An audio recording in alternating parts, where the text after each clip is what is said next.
Captain Vijayakanth வந்து அன்றைக்கே சொல்லியிருக்காரு. அன்றைக்கே இப்போ இந்த பழைய மீட்டிங்ஸ்லலாம் பார்த்தீங்கன்னா தெரியும், கட்சிக்காரங்க ரொம்ப மோசமானவங்கப்பா, வீடு போகிற வரைக்கும் ரொம்ப பார்த்து போகணும் அப்படின்னு சொல்லியிருப்பார். இன்றைக்கி நடந்ததும் அதே தான், முந்தா நாள் நடந்ததும் அதே தான்.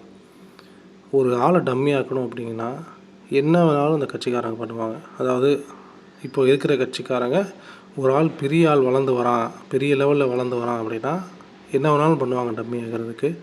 கேப்டன் விஜயகாந்தை எந்த அளவுக்கு டம்மி ஆக்க முடியுமோ டம்மி ஆக்கி சாகடிச்சிட்டாங்க. மக்களும் வந்து பார்த்திங்கன்னா அவருக்கு பெருசாக ஓட் பண்ணலை, சிஎம் பதவியில் உட்கார வைக்கல, மீடியாவும் அவரை தப்பாக காமிச்சு பண்ணிட்டாங்க. இப்போ விஜய் வந்து அடுத்து வந்துக்கிட்டு இருக்காரு. இவரை எந்த அளவுக்கு டம்மி ஆக்க முடியுமோ டம்மி ஆக்கி பார்க்குறது தான் இந்த கட்சிகளுடைய வேலையாகவே இருக்கும். ஏன்னா ஒரு பெரிய படையோடு ஒரு ஆள் கிளம்பும்போது இந்த மாதிரி விஷயங்கள்லாம் நடக்கும். 2026 எலெக்ஷன்லையாவது மக்கள் மாற்றி போடுறாங்களா அப்படிங்கிறத பார்க்கலாம். ஸோ இதில் உங்களுடைய ஒப்பீனியன் என்ன அப்படிங்கிறதையும் கமெண்ட் பண்ணுங்கள்.